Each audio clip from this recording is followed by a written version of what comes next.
Assalamualaikum warahmatullahi taala wabarakatuh dan salam sejahtera. Saya Mirza Khair bin Muhammad Khairullah daripada 1DMC 2025 ingin berkongsi kepada saudara dan saudari sekalian tentang buku yang telah saya baca, iaitu buku 365 Tips Mendidik Anak Remaja Gaya Rasulullah SAW yang telah diilhamkan oleh Ustazah Asfadia binti Muhammad Dasuki.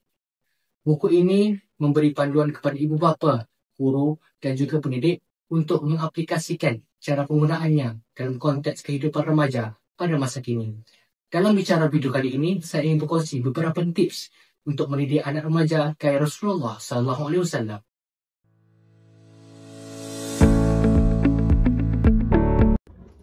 Isi saya yang pertama ialah pendidikan berasaskan sunnah. Buku ini telah menekankan betapa pentingnya cara meneladani Rasulullah SAW untuk mendidik generasi muda.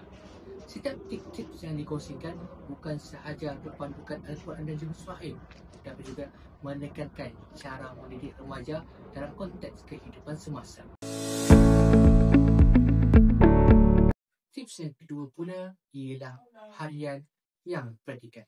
Buku ini disusun dengan format 365 tips yang menjadikan para pembaca boleh mengaplikasikan satu tips satu hari.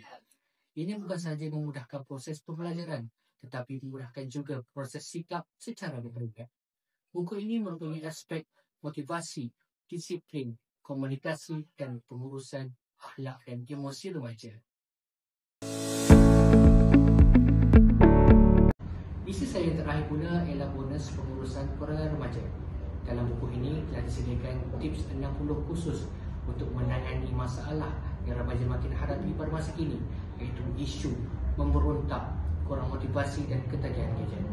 Penulis telah menekankan isu yang tegas tapi lembut selari dengan prinsip tarbiyah Islam.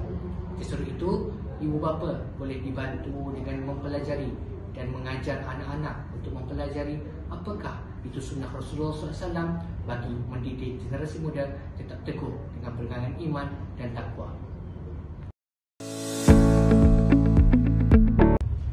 Mengakhiri video kali ini, penutup yang boleh saya berikan ialah secara keseluruhan, buku ini bukan sahaja menjadi panduan untuk remaja mendidik secara Islami, tetapi juga menyunting semangat pendidikan dan pendidik warga pendidik dan ibu bapa untuk tetap bersabar dalam mendidik anak-anak dengan sunnah Rasulullah SAW selari dengan konteks semasa di negara ini. Sekian, itu saya daripada saya. Wabillahi taufiq wa hidayah. Wassalamualaikum warahmatullahi taala wabarakatuh.